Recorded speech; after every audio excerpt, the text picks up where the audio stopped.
heureux cette année. Merci de votre participation. C'est la 3e édition des rendez-vous de la place de la Sorbonne que nous organisons avec Les Petites Lumières, l'association Les Petites Lumières, la fédération l'ARESPA-LIF. Nous sommes très très heureux cette année d'organiser cette journée autour de la thématique suivante: soignants, proches, bénévoles, regards croisés en soins palliatifs. C'est vrai que c'est un thème peu habituel, mais vous savez comme nous que nous portons tous des regards croisés différents sur la personne aimante que nous aimons, qui est malade, qui est en soins palliatifs. Ces regards, ce sont des regards des professionnels, des soignants, des médecins, mais également des accompagnants bénévoles qui sont nombreux ici aujourd'hui. Aussi, les regards croisés portés par la famille, par les proches. Nous voulons aujourd'hui savoir et reconnaître la richesse de ces regards croisés dans l'implication et dans l'accompagnement de la personne malade. Donc, rapidement, comment va se dérouler aujourd'hui cette journée? Donc, la conférence de presse aujourd'hui a lieu dans le café Les Patios, dont nous remercions beaucoup les propriétaires. Donc, nous allons avoir une conférence de presse qui va durer 1 heure. Ensuite, 3 cafés-rencontres ouverts au grand public. Vous êtes tous évidemment très cordialement invités pour échanger avec des professionnels et des non-professionnels. Le premier café-rencontre est sur les regards croisés sur la douleur et la souffrance psychique. Le deuxième café-rencontre est sur les regards croisés sur le travail en équipe. Et le troisième café-rencontre est sur les regards croisés sur les approches non médicamenteuses. Voilà. Ces 3 cafés-rencontres seront suivis en face, à la librairie Vrin, d'une rencontre littéraire. Nous vous y invitons très chaleureusement. Tanguy Châtel viendra présenter son livre, ainsi que Anne-Dauphine Julien. Jeudi soir aussi, une deuxième rencontre littéraire, pardonnez-moi, avec Jean-Claude Amezen, président du CCNE, Ali Ben Maklouf, vice-président, et Marie de Henzel. Là aussi, venez nombreux échanger avec ces écrivains, ces philosophes, tous ceux qui réfléchissent à ces questions de fin de vie. Ce que je vous propose maintenant, c'est que rapidement, les organisateurs de l'événement se présentent. Et ensuite, nous aurons la chance de remercier déjà tous ceux qui ont participé et contribué à cette journée. Mais je souhaiterais d'abord que l'association Les Petites Lumières se présente, ensuite l'ARESPA-LIF, ensuite le fonds.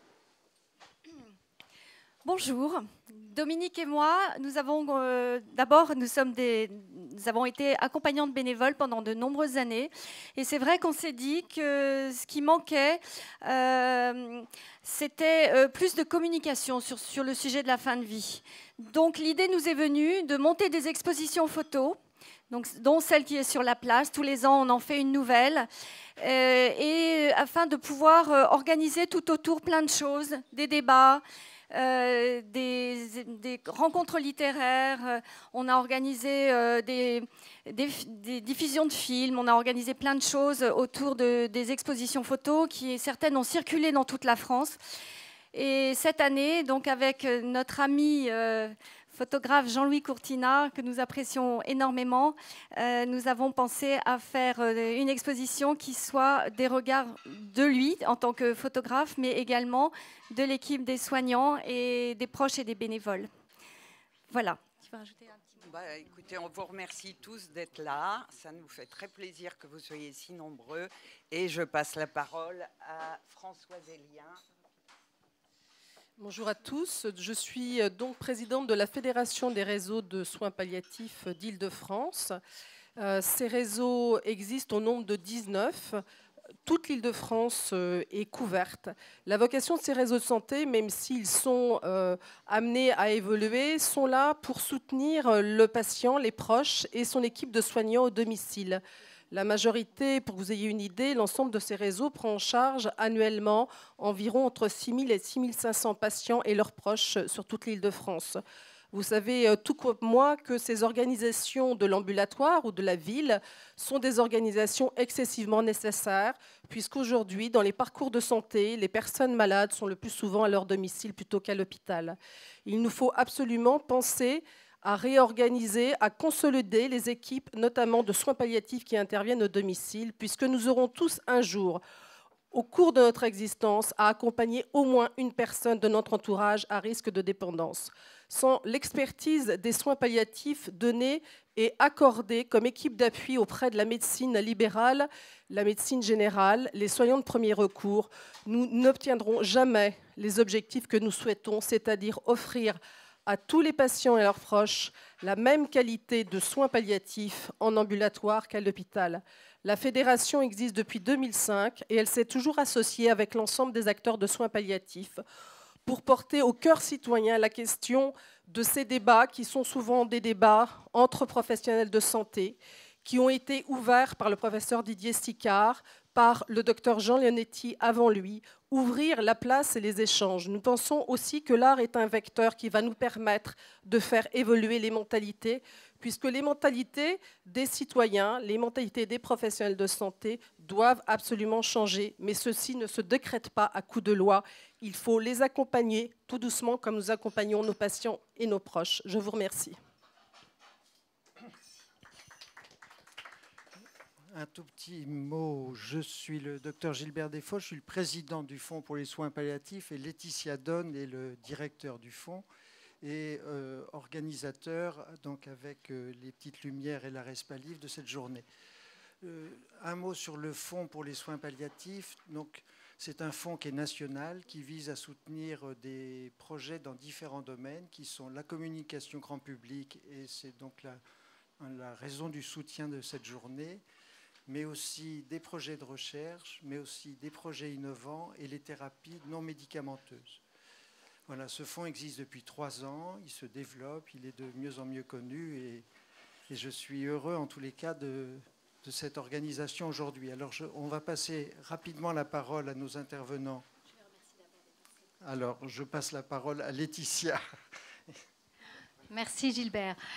Comme il se doit, cette journée n'aurait pas pu s'organiser sans beaucoup de personnes. Donc nous avons un certain nombre d'organisations et de personnes à remercier. Humanis, vraiment nous remercions chaleureusement Humanis, qui est un acteur de référence prédominant dans le monde de la protection sociale.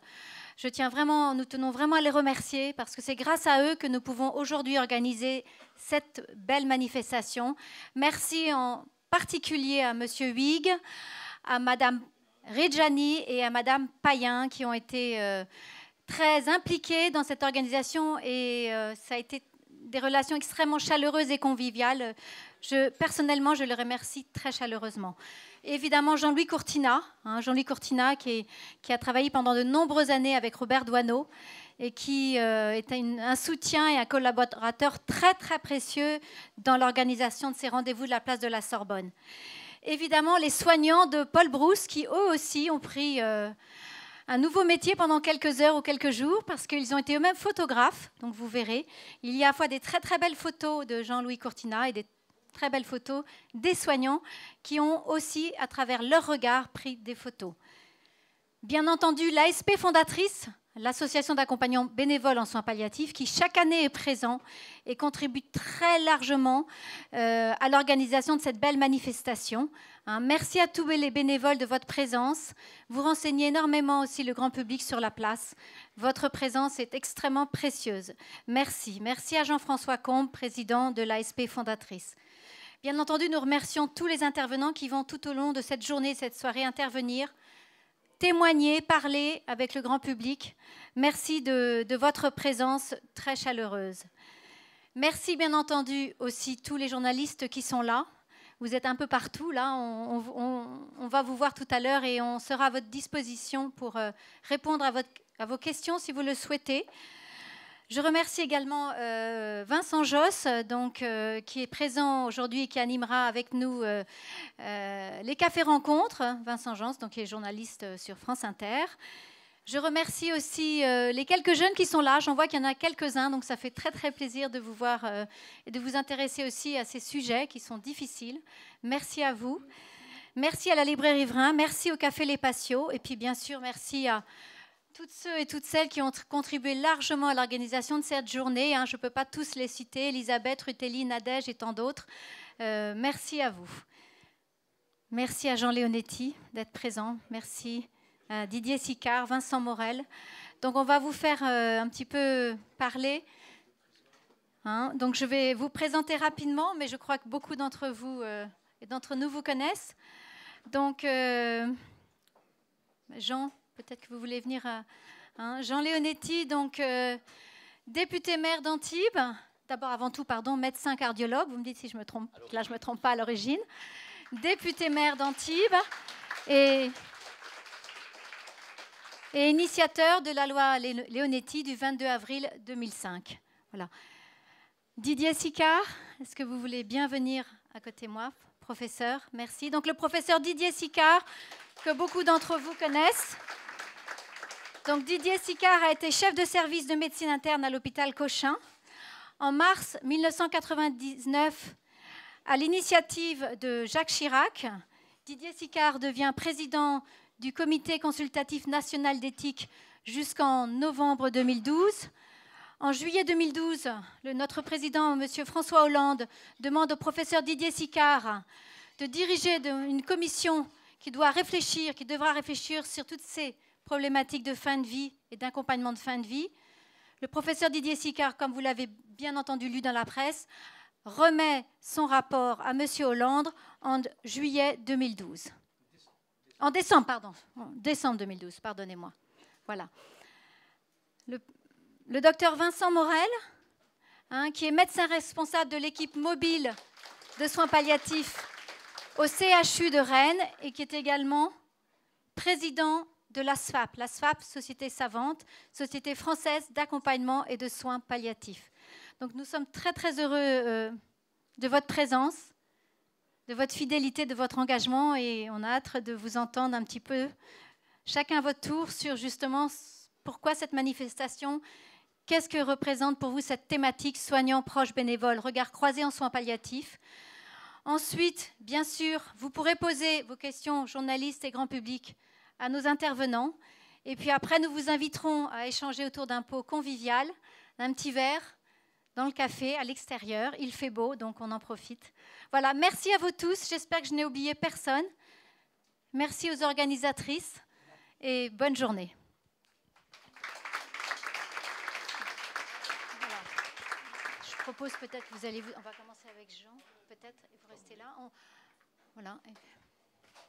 Donc, Jean, je vous donne la parole, et puis... Ce sera un peu facile de dire « je suis là parce que c'est elle ».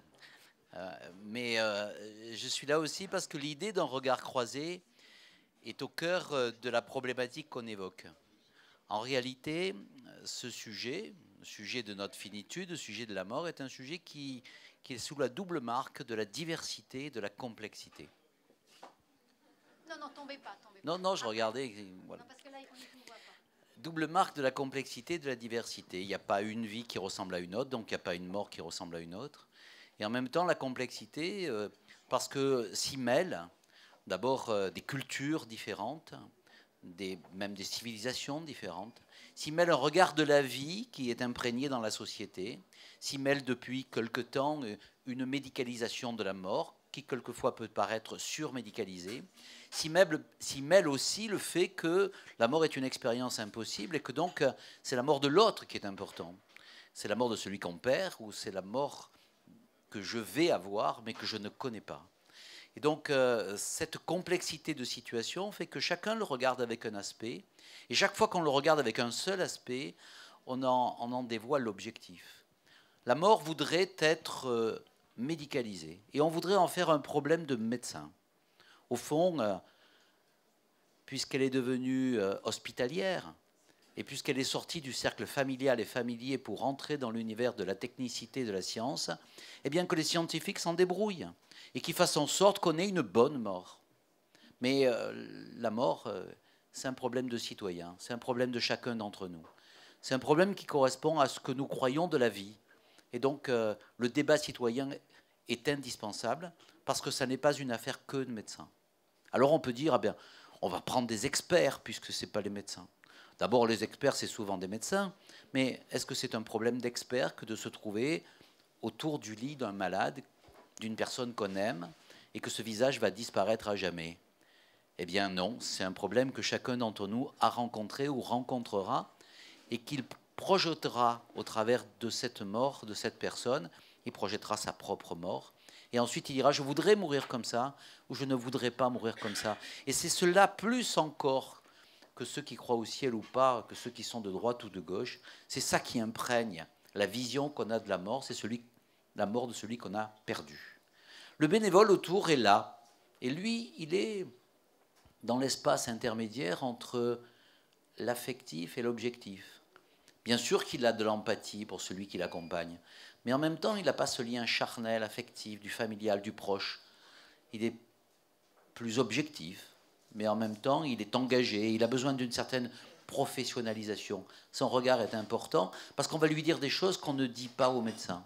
À l'intérieur de l'équipe médicale, il y a aussi diversité et regards croisés. Pourquoi ce malade a-t-il dit quelque chose d'important à l'aide-soignante qu'il n'a pas osé ou pu dire au médecin dans une visite peut-être un peu trop rapide, croisée aussi donc à l'intérieur du médical. Et puis il y a le proche. Tiens, c'est drôle qu'on dise proche et qu'on ne dise pas parent, hein, parce que quelquefois on est proche sans être parent et quelquefois on est parent sans être proche. Et donc le lien affectif qui nous lie à la personne, à la fois, elle rend notre regard et notre parole forte, parce que je sais mieux que quiconque qui il est et peut-être ce qu'il aurait voulu, mais en même temps, elle m'embrume, mon objectivité, parce que à la fois, je voudrais en faire trop et pas assez. Et puis, regard croisé à l'intérieur de chacun d'entre nous. Parce qu'auprès du lit du malade, il y a ce croisement de désir de vie et de désir de mort. Le malade le ressent et l'entourage le ressent.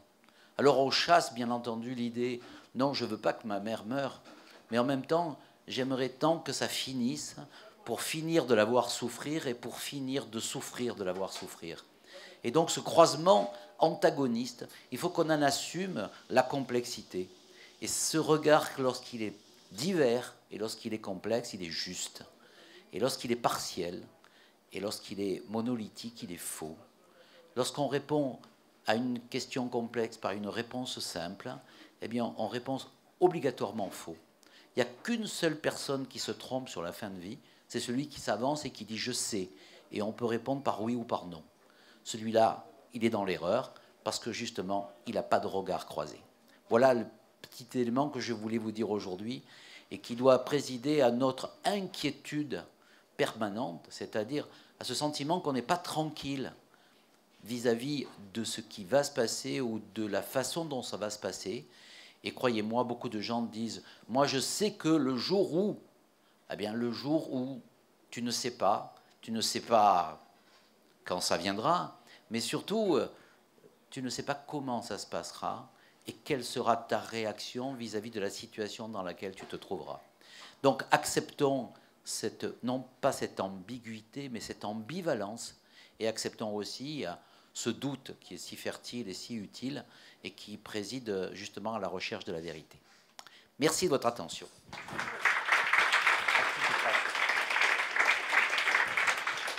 Merci beaucoup, Jean Leonetti, de votre intervention. Merci. Professeur, est-ce que vous voulez me rejoindre? Merci. Je vais vous donner aussi la parole sur... vous puissiez aussi intervenir sur les regards croisés. Merci. Oui, Jean Leonetti, avec sa richesse de pensée habituelle, a insisté sur le fait que les croisements vont être antagonistes. Et la complexité est à la source de la vie et de la mort. Et quand Laetitia Dohn disait « nous allons un jour ou l'autre accompagner quelqu'un », mais on oublie que soit on va mourir. Et par conséquent, comment on voudrait être accompagné, et que c'est en l'accompagnant qu'on apprend à mourir. Celui qui va mourir vous donne tellement plus que ce que l'on donne à celui ou à celle qui va mourir.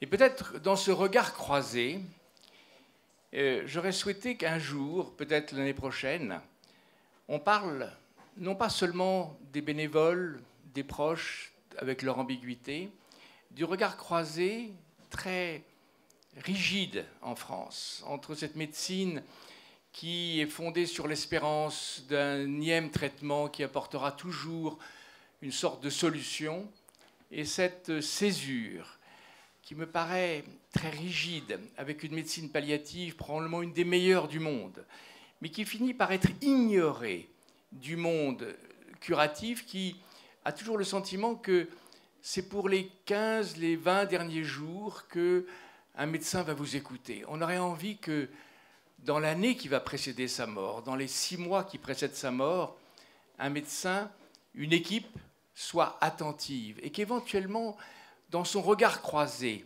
entre la médecine curative et palliative, elle laisse place à une autre espérance, qui est l'espérance non pas d'être guéri, mais l'espérance de vivre ces derniers jours, dernières semaines, derniers mois, dans une relation au monde qui n'est pas enfermée par la médecine. La médecine est devenue tellement performante, tellement technique, qu'à un certain moment, elle se considère comme dépositaire du futur d'un être humain.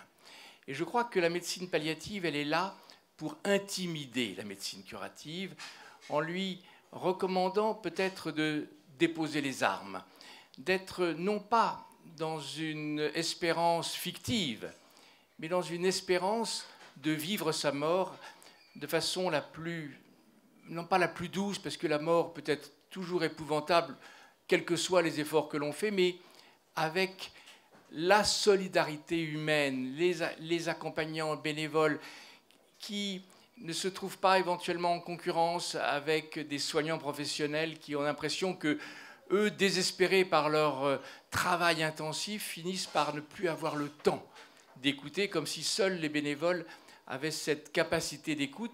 Et donc il peut y avoir de temps en temps des rivalités, c'est jamais simple. Et Jean Leonetti a raison de rappeler que les regards croisés, ce n'est pas des regards croisés toujours convergents, ça peut être des regards croisés qui se regardent avec méfiance. Mon sentiment, c'est que la loi Leonetti, la culture contemporaine ont apporté énormément pour notre capacité à apprendre à mourir. Je pense que l'effort actuel, gigantesque, est un effort du politique, pour que le politique s'intéresse aux conditions de la fin de vie. Et si on peut reprendre au fond le projet du président de la République de fin de vie digne, qu'est-ce que c'est qu'une fin de vie digne? Une fin de vie digne, c'est une fin de vie accompagnée, c'est une fin de vie qui n'est pas décrétée, c'est une fin de vie qui permet, au fond, à ce que la médecine prenne en compte la personne, prenne en compte le sujet. Jean Leonetti parlait de singularité. Nous sommes tous ici avec nos fantasmes, nos imaginaires, nos résignations. Nous sommes tous différents, mais nous sommes unis par le fait que, au fond, si la mort pouvait être un moment, sinon de partage, mais un moment où l'angoisse du mourir dans une période où la transcendance a tendance à se dissoudre, avoir le sentiment que la société est attentive à ce moment du pronostic vital et de tout faire, non pas pour toujours vous sauver, même si Jean Leonetti dit qu'il aimerait bien qu'on s'acharne un peu à la fin de sa vie. Est-ce que moi-même, j'aurais envie qu'on s'acharne? Je n'en sais rien, parce qu'on est dans une extraordinaire ignorance de son propre destin. Je voudrais quoi? Je voudrais simplement qu'il y ait un regard, qu'il n'y ait pas un détournement du regard. Et que si je dis « je suis fatigué, j'ai envie d'arrêter », que je sois entendu et que je ne sois pas envoyé à un psychiatre. Que ce sentiment d'être à la fin de sa vie est un moment si important, que c'est un moment qui devrait être l'objet d'une attention de la part d'une société républicaine, non pas dans un sentiment qu'il faut que ça dure le moins longtemps possible, que le problème doit être réglé administrativement, politiquement, scientifiquement, médicalement, mais qu'à ce moment, on est un être humain qui doit confisquer l'attention des autres. Et c'est pour ça que ces regards croisés sont une richesse et que peut-être nous sommes au début d'un changement radical de la culture hospitalière française qui, à mon avis, arrive à cette perfection technique et peut-être à ce, sinon désastre, parce que le mot désastre est un peu excessif, mais à cette indifférence sur notre propre fin de vie. Et j'espère que peut-être cette action des soins palliatifs qui devrait, et je les encourage quelquefois, sortir de leur extraordinaire qualité de culture pour affronter à main nue une médecine curative, qui, malgré ses exceptions, est quelquefois d'une extraordinaire inhumanité. Merci.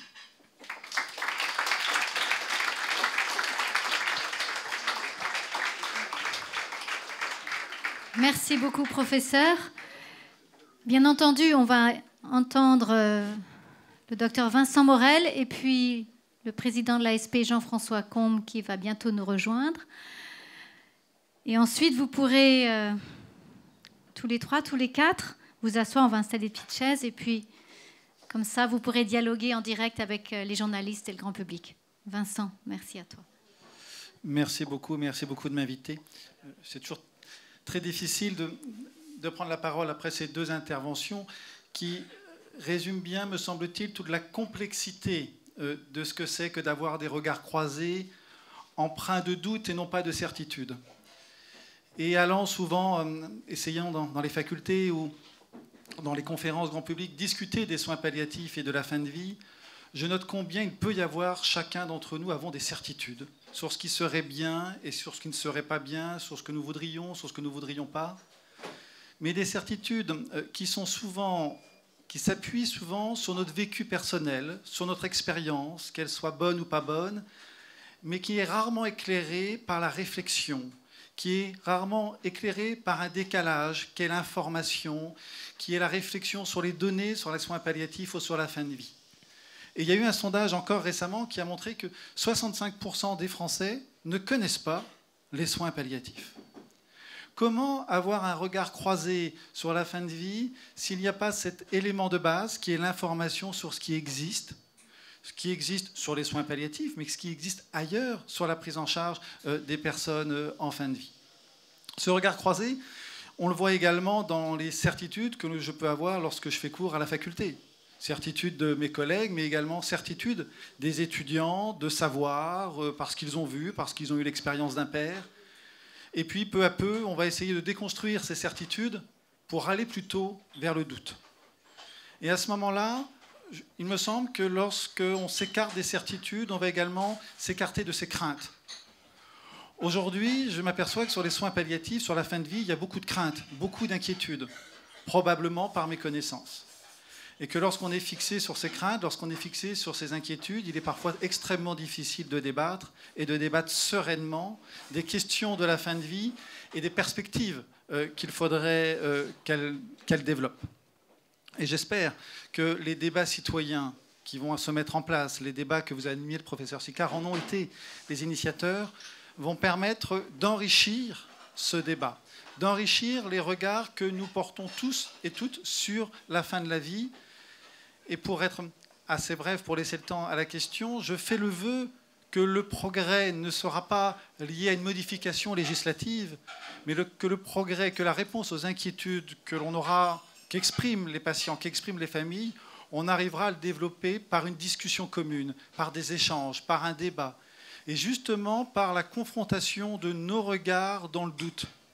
Et je ne crois pas qu'une loi, quelle qu'elle soit, puisse permettre d'affirmer un regard sur un autre. Et c'est en ce sens, à chaque fois, que je retiens toujours ce que M. Leonetti disait de sa loi, j'espère que je ne défends pas, que c'est une loi de doute.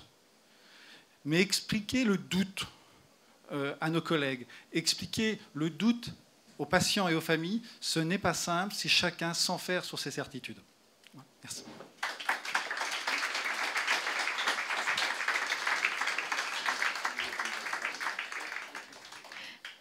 Monsieur Jean-François Combe, président de l'ASP et fondatrice, va nous dire quelques petits mots également. Merci Jean-François. Oui, je serai bref. Pourtant, j'ai beaucoup de choses à dire sur une association qui a 30 ans d'âge l'année prochaine. L'ASP fondatrice aura 30 ans. Je ne vais pas vous faire l'historique parce que sinon vous tomberiez en hypoglycémie, peut-être même avancée. Et je sais que l'hypoglycémie n'est pas favorable à l'écoute. Donc, je vous dis que nous sommes 250 bénévoles. Nous intervenons dans 37 établissements de la région parisienne. Nous intervenons non pas seulement auprès des personnes en fin de vie, mais aussi des personnes faisant face à une maladie grave et évolutive. Nous intervenons donc dans des services cliniques et pas seulement dans des unités de soins palliatifs. Nous intervenons également à domicile dans les réseaux de la région parisienne. Voilà, nous sommes tous des bénévoles, nous sommes tous des gens qui défendent les soins palliatifs, qui représentent la société auprès des malades.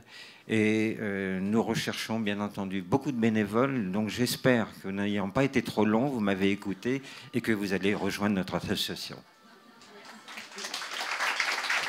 Merci Jean-François. François, je sais que tu veux nous dire quelques petits mots, donc je te laisse le micro. Merci. Je vais parler, non pas à la place, mais je vais me faire le porte-parole de Michèle Guigon, la marraine des 3e éditions des Rendez-vous de la place de la Sorbonne. Michèle Guigon, pour ceux qui ne la connaissent pas, est comédienne, auteure.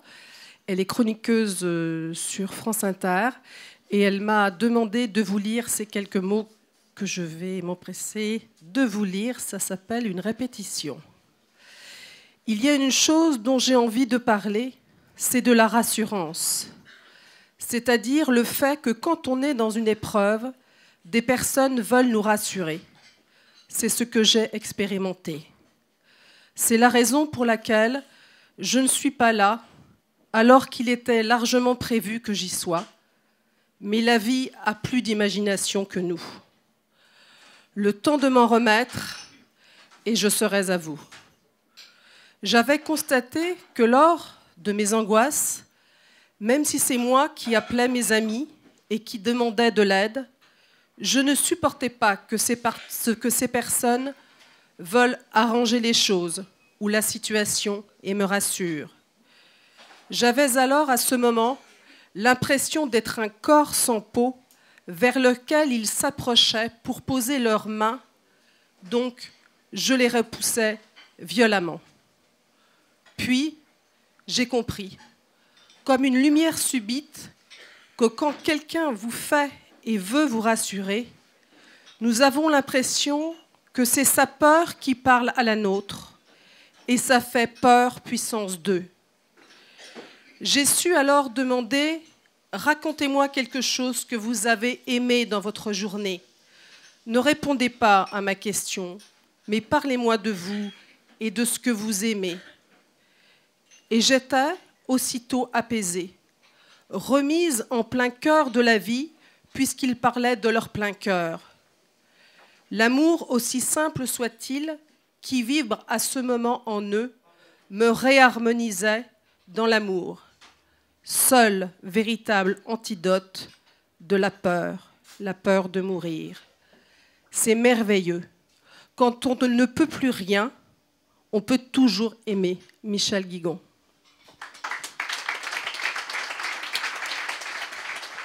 Merci Françoise pour ces mots très émouvants.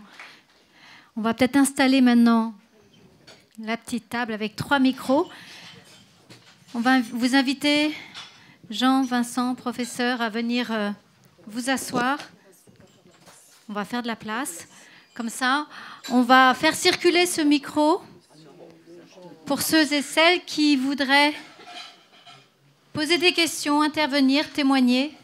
Voilà, j'ai un micro, j'en ai qu'un, mais je vais me glisser.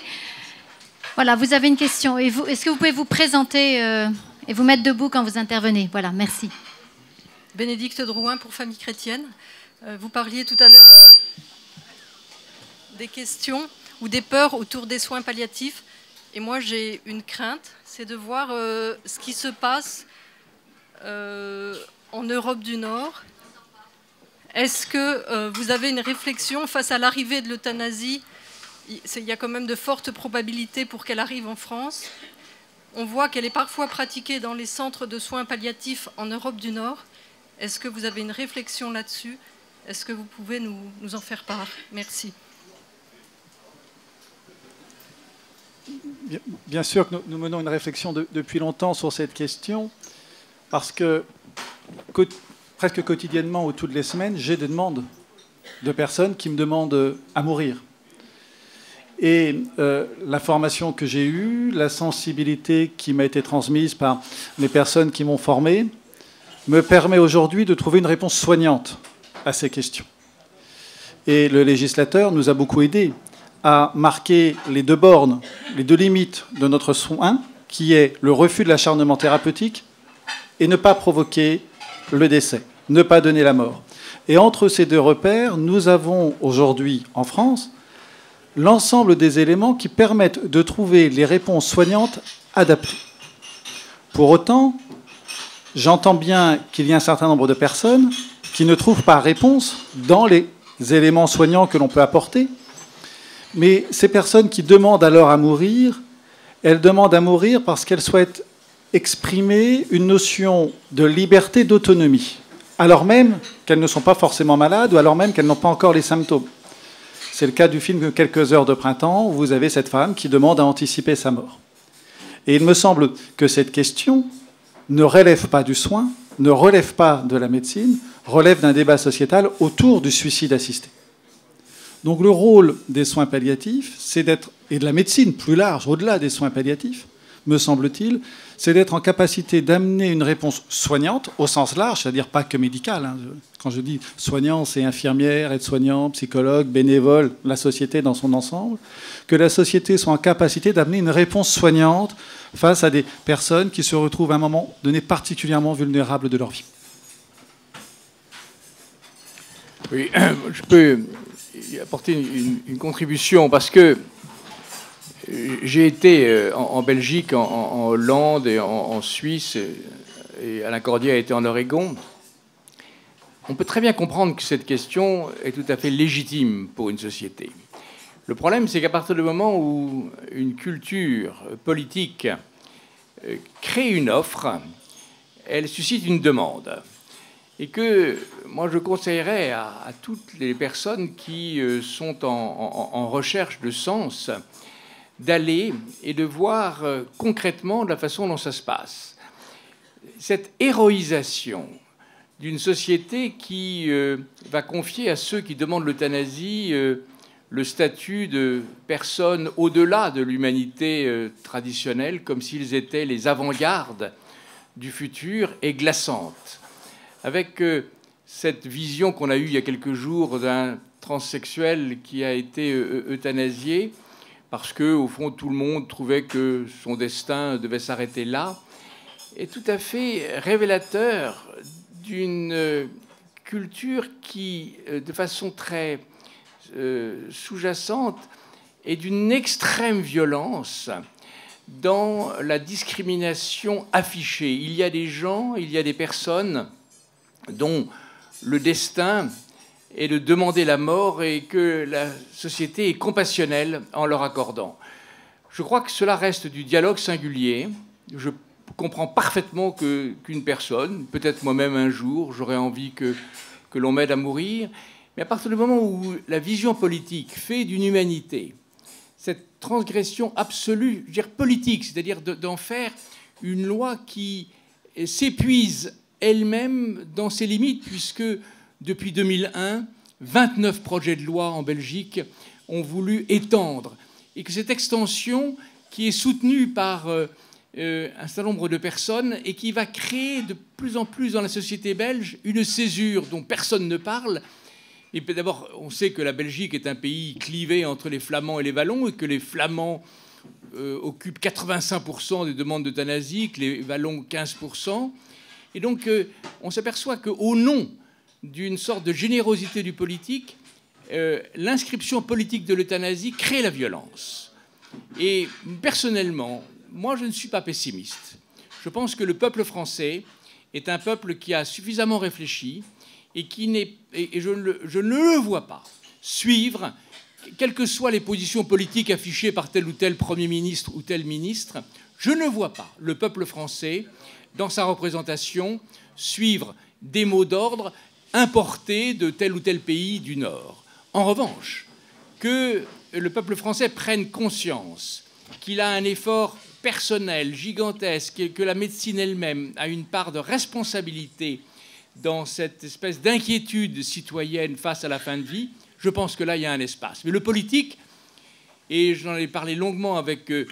Badinter, qui est tout de même une personnalité qui a mis fin à la peine de mort en France, était vent debout contre l'idée, un jour, que l'on pourrait inscrire une sorte de droit à l'euthanasie dans la législation française. Donc, moi, je ne suis pas inquiet, et peut-être que ma naïveté, ma rencontre avec des citoyens m'ont montré que les citoyens français avaient une conscience, une créativité, et qui n'étaient pas dépendants de telle ou telle association ou tel mot d'ordre venu de l'extérieur, quelle que soit la légitimité que dans notre inconscient on puisse avoir sur ce mot qui est un mot le plus source de malentendus que l'on puisse imaginer. Mais je ne ferai pas de cette inquiétude politique une sorte de combat. Je ferai simplement j'ai l'impression que la prise de conscience est en train de naître et que peut-être que si notre débat citoyen a eu du sens, c'est pour montrer la complexité. J'ai discuté avec des dizaines de députés socialistes, malheureusement très peu de députés UMP, parce que les députés socialistes qui sont venus me voir sont très embarrassés. Et que le nombre de fois où, après avoir discuté pendant 1 heure ou 2 heures, eh bien, ils étaient troublés et changés d'avis, m'a montré que le simple fait de discuter, de poser les questions dans leur caractère concret, aboutissait à ce qu'une loi soit beaucoup plus destinée au bien commun plutôt qu'à des mots d'ordre venus de tel ou tel pays. Merci beaucoup, professeur. Maintenant, Elena Bizzotto, journaliste à Top Santé, voudrait vous poser une question, monsieur le député. Mettez-vous devant ici. Bonjour. Alors ma question concerne vous trois, chacun dans son domaine. Vincent Morel, vous disiez que 65% des Français ne connaissent pas les soins palliatifs. Que pouvons-nous faire pour que ça change? Est-ce que chacun d'entre vous a des projets qui vont dans ce sens, concrètement? C'est-à-dire qu'on est à 65% aujourd'hui, nous étions à 63% il y a 5 ans. Donc ça veut dire qu'en 5 ans, il n'y a eu malheureusement aucun changement sur la connaissance des Français des soins palliatifs, et donc ils vont y parler avec leurs inquiétudes et ce que j'ai dit tout à l'heure, avec leurs ressentis. Mais ce qu'il faut, c'est arriver à mettre les débats en marche, les réflexions en marche. Les débats que vous aviez organisés, les échanges y avaient contribué. J'espère que ce que va mettre en place le CCNE va également contribuer. Les rencontres organisées comme celle-ci sur la place de la Sorbonne, ça y contribue. La journée mondiale des soins palliatifs aussi. Ça, c'est l'axe, j'ai envie de dire, sociétal, l'axe grand public. Et donc là, il va falloir une vraie campagne, enfin un vrai investissement politique. À un moment donné, il faut que l'institution politique en tant que telle s'engage dans de l'information, parce qu'autrement, on va encore rester avec 2% des Français qui ont écrit leur directive anticipée. C'est sur le grand public. Concernant ensuite les professionnels, il y a ce même travail de sensibilisation, on en parlait tout à l'heure, et de formation des professionnels de santé. Tant que la démarche, tant que l'on pensera que la médecine n'est que curative et qu'il faut former les étudiants simplement 4 ou 6 heures en 10 ans de formation aux soins palliatifs, nous aurons formé les médecins que nous aurions bien voulu former. Et c'est tout ce champ qui est devant nous. Merci Vincent. Un petit mot, monsieur Leonetti, par rapport à ce qui vient d'être dit, par rapport à la connaissance de votre loi? Oui, elle n'est pas connue parce que tout le monde croit la connaître, en fait. Les médecins, quand on leur pose la question, ils disent, et sur la fin de vie, on leur dit qu'est-ce que tu penses du texte? Oh ben moi je sais, je fais ce qu'il faut. Qu'est-ce que ça veut dire, je fais ce qu'il faut? En fait, chacun bricole dans son coin une éthique avec des règles adaptées, et il pense qu'il fait bien. Quelquefois, d'ailleurs, c'est vrai. Et quelquefois, c'est pas vrai. Donc ça veut dire qu'il faut un cadre, qu'il faut des règles. Et qu'en même temps, il faut cet espace de liberté qui fait qu'une loi, quand elle est votée à l'unanimité, comme en 2005, on dit ben, c'est pas la peine de l'expliquer, tout le monde est d'accord. Et donc le piège des soins palliatifs, c'est que ça va de soi. Et le piège, à un moment donné, de la loi de 2005, c'est qu'elle était votée à l'unanimité. Qu'est-ce qu'on va expliquer encore alors que tout le monde est d'accord? Et en réalité, on voit bien qu'émergent des choses.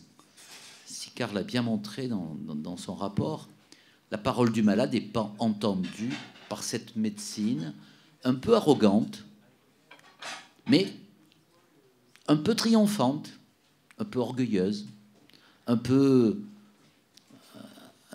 faisant l'étal de sa force, aidée en cela par des médias. Faites une conférence de presse sur la greffe du 4e orteil, vous aurez peut-être du succès. Si vous faites une greffe de rein-poumon en même temps, vous aurez du succès. Même si ça touche une seule personne ou 10 personnes.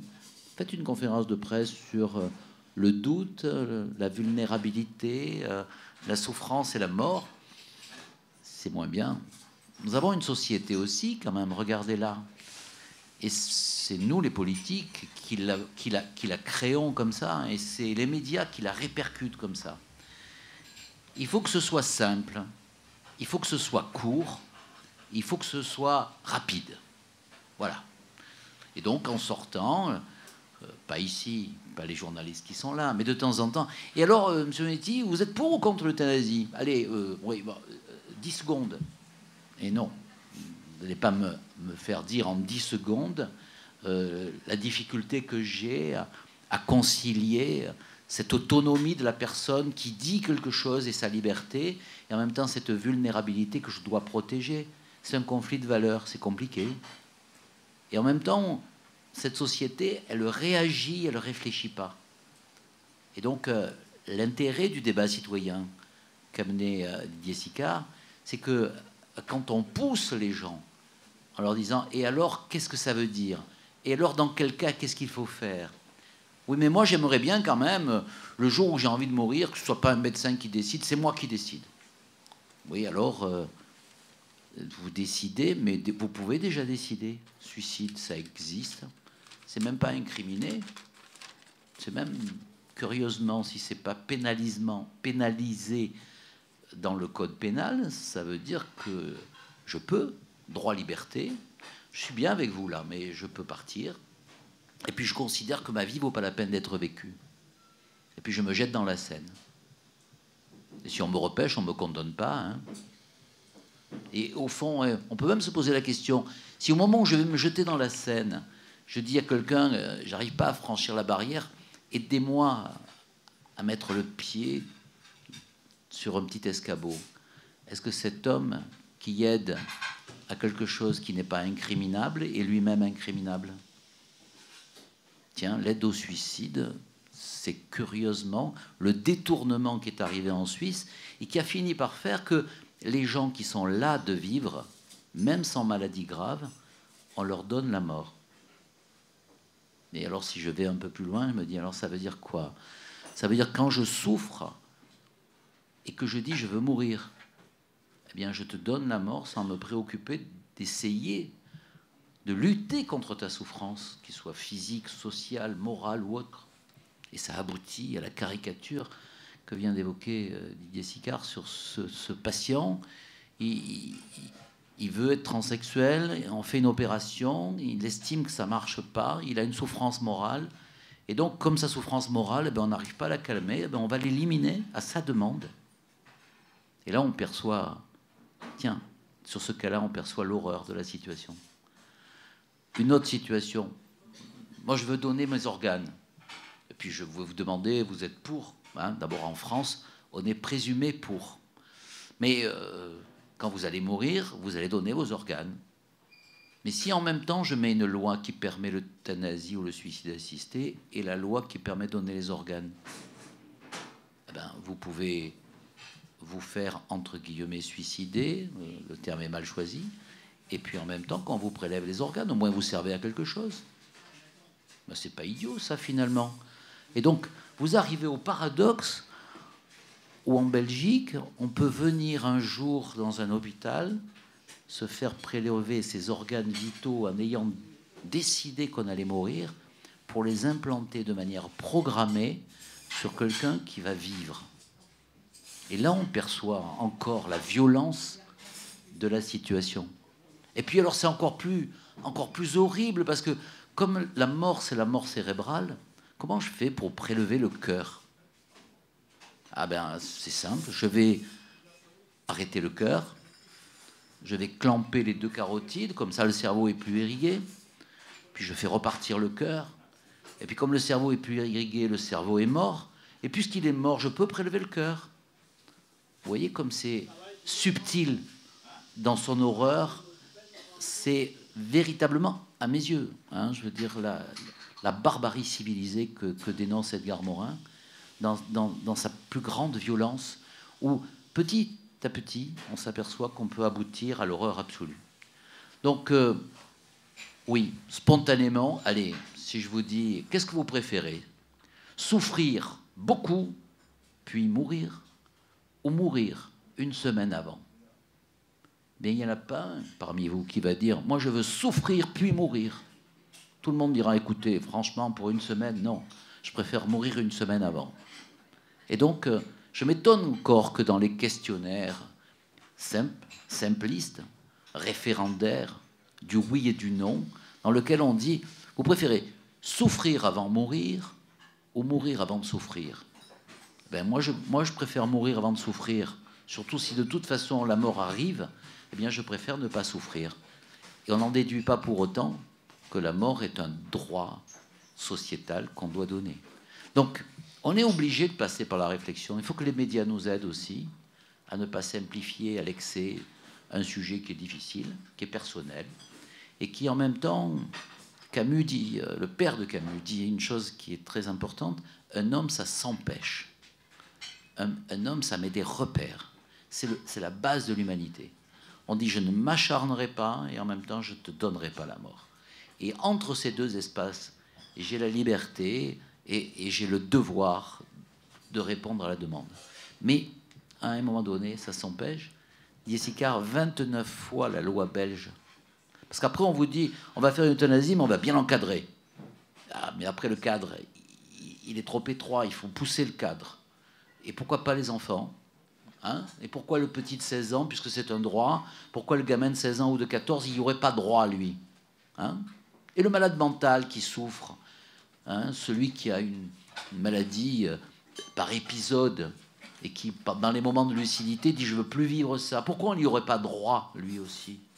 Et pourquoi le vieillard qui est abandonné, il n'aurait pas droit aussi? Et pourquoi le clochard, il n'aurait pas droit?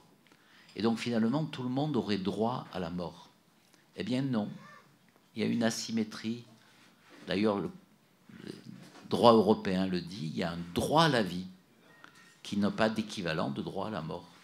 Et donc, juridiquement, effectivement, vous pouvez, si vous estimez que votre vie ne vaut pas la peine d'être vécue, et vous auriez tort, allez vous jeter dans la Seine en sortant. Mais vous ne pouvez pas me demander de vous jeter dans la Seine au nom d'une loi qu'aurait dictée la société, parce que j'aggraverai votre vulnérabilité. Un dernier point. Pourquoi, en Belgique, il y a un truc qui est horrible en France, en Belgique, c'est que dans un petit pourcentage de cas, on donne la mort aux malades sans qu'ils le demandent. Ça, c'est légalisé aucune part au monde. Hein. Ils ne demandent rien. Il y a un médecin qui dit, bon, ben, ça suffit, et il donne la mort aux malades. Aucune législation, ni au Canada, ni dans l'Oregon, ni dans le Benelux, ne le permet. Ça doit être du 0,8%, entre 0,4 et 0,8% en France. C'est 3 fois plus important en Belgique. Parce que, je vais vous citer une phrase d'un grand philosophe, lorsque les bornes sont dépassées, il n'y a plus de limite. C'est du Pierre Dac. Mais ça veut bien dire ce que ça veut dire. Ça veut dire qu'à partir du moment où moi, médecin, qui ai déjà un pouvoir important, on me donne la permission de, à la demande, je me permets de considérer que dans le regard du malade, regard croisé bizarre, j'estime que sa vie vaut plus la peine d'être vécue. Et là aussi, on est rentré dans la barbarie civilisée. Pour 2 secondes. Oui, j'étais à Nanterre mercredi où je parlais de ces questions de fin de vie avec des infirmes moteurs cérébraux. Difficile, parce que très difficile de comprendre leur langage. Ce qu'ils me disaient, c'est que s'il y avait une loi sur l'euthanasie, leur vie serait devenue dramatique, parce qu'eux-mêmes ont la conscience que leur propre vie n'est pas différente de la mienne ou de celle des autres, et qu'ils ont fini par compenser mais que ce qui est épouvantable, c'est le regard de la société sur eux, qui est bien pire que leur souffrance. Et même si je pouvais essayer de leur penser qu'on ne les euthanasierait pas, pour eux, le mot euthanasie faisait qu'ils avaient l'impression d'être la variable d'ajustement, parce qu'ils se sentent très bien, qu'ils coûtent très cher en termes de fauteuil, en termes de soins. Et leur angoisse collective devant cette loi m'a bouleversé, parce que je me suis dit, là, il y a une société qui est une fragilité devant laquelle on devrait s'incliner, et on leur propose justement, eux, c'est leur lecture, même c'est pas la lecture des députés, c'est leur lecture qui est bouleversante. Merci, professeur. Peut-être une dernière question d'un journaliste ou de quelqu'un d'autre. Dans 5 minutes, nous allons continuer les échanges autour d'un verre. À 14h, nous démarrons notre premier café rencontre. Voilà. Alors, vous pouvez venir peut-être près du micro. En tant que citoyenne française, exposée pour différentes raisons à différentes situations, je veux juste parler de l'hypothèse du coma, où on sait que le coma sera irréversible. Et je pense en particulier à un fameux médecin qui, dans son hôpital, ne disposait pas d'un service de soins palliatifs, ni à proximité, et qui a fait quelque chose pour une femme très âgée dans le coma, qui avait plus de 83 ans, qui a été radiée de l'ordre des médecins. La particularité du coma, donc quand personne ne peut s'exprimer, qu'est-ce que vous dites? Merci. Il nous reste 5 minutes pour répondre. Juste, le texte prévoit qu'il y a deux situations. Le malade peut exprimer sa volonté ou il ne peut pas l'exprimer. Quand le malade ne peut pas exprimer sa volonté, c'est un exemple, je dirais, presque caricatural du regard croisé. Puisque d'abord, c'est une collégialité médicale qui estime ou pas que la vie est maintenue de manière purement artificielle. Et si la vie est maintenue de manière purement artificielle, à ce moment-là, comme tout traitement, ils peuvent être interrompus ou ne pas être mis en œuvre. Cette collégialité va ensuite porter cet avis, qui est un avis médical, devant les proches. Et regard croisé, les proches, ils ne gagnent pas, il n'y a pas un combat des médecins contre les proches. Ils sollicitent leur avis. Voilà. Tout à l'heure, Sicard disait, moi, si m'arrive quelque chose, j'aimerais qu'on s'acharne un peu. Voilà. Je raconte toujours cette histoire stupide. Un jour, j'étais dans une route du Var, il pleuvait, et c'était la première fois que je venais débattre avec des citoyens sur la fin de vie. Et il pleuvait tellement que je voyais rien, j'avais des essuie-glaces qui ne marchaient pas. Je disais, tu vas voir que tu vas mourir le jour où tu vas faire la première conférence sur la mort. Ça va être quand même un peu curieux comme titre du journal Var Matin qui va dire il voulait faire une conférence sur la mort, il est mort. Voilà, bon. Et chemin faisant, je réfléchissais, et je disais l'hôpital le plus proche c'est Draguignan, et chemin faisant je me disais, parce que je suis médecin, alors qu'est-ce que c'est qui accueille les urgences à Draguignan? C'est un interne, ouais, mais c'est pas un CHU. Alors est-ce qu'il y a un senior? Et je me disais, ce jeune qui va vouloir voir arriver un senior de plus de 60 ans, est-ce qu'il va pas dire, bon, il a pris un coup sur la tête, il est dans le coma, ça va, quoi, je veux dire, on va pas s'acharner. J'aimerais bien qu'il s'acharne un peu, un tout petit peu, voilà. Et puis, j'imaginais qu'une semaine après, dans le coma profond, on constate sur des éléments objectifs que le cerveau est totalement détruit, que je suis maintenu en vie de manière totalement artificielle. Et les réanimateurs sont tellement performants aujourd'hui que ça peut durer des jours, des mois, des années. Et j'aurais bien aimé qu'à ce moment-là, on appelle mon épouse et mes enfants et qu'on dise, écoutez, voilà, ce qui était légitime tout à l'heure, parce qu'on a fait une réanimation, ben maintenant c'est plus légitime. On est passé dans une vie qui est maintenue artificielle. Et donc, peut-être qu'il est juste et légitime de s'arrêter, de s'acharner. Et si en face, bien, ma famille, ben, elle dit, ben oui, c'est raisonnable. Si elle a plus cette colère, cette révolte qu'on ressent devant la perte de l'être cher au début, si elle a accepté la mort, eh bien à ce moment-là, respecter la vie, c'est aussi empêcher que la vie ne soit uniquement liée à des machines. Ce qui ne veut pas dire que quand on met des machines, il faut les arrêter. Hein. Ça veut dire que lorsqu'elles n'ont plus d'objectif, qu'elles sont vaines, alors à ce moment-là, ben, j'estime qu'effectivement, dans ce dialogue de regards croisés, et surtout si j'ai écrit des directives anticipées qui disent lorsque je serai dans telle situation-là, il est préférable d'arrêter un traitement qui est de l'acharnement thérapeutique. Alors oui, dans ce cas du coma, au début, ce coma, il était à réanimer. Et au bout de quelques semaines ou de quelques jours, ce coma, il est à ne pas maintenir artificiellement en vie. Et c'est ça la vraie complexité. Et j'aimerais qu'il s'acharne au départ et qu'il ne s'acharne pas à la fin. Et donc, ça rend la situation un peu complète. Mais entre le départ et la fin, il y a le pronostic, et il y a les lésions irréversibles, et il y a la fatalité de la mort que même la machine ne pourra pas empêcher. Et donc là, qu'on croit au ciel ou qu'on n'y croit pas, ça veut dire que lorsque l'homme maintient artificiellement la vie en vie, eh bien, il est dans une situation dans laquelle il est ce Prométhée invraisemblable où, ayant conquis le feu des dieux, il se prend pour un dieu et il dit, voyez, il n'est pas mort puisqu'il est encore en vie. Et en réalité, il est mort parce que si j'appuie simplement sur le petit interrupteur, eh bien, sa vie va partir.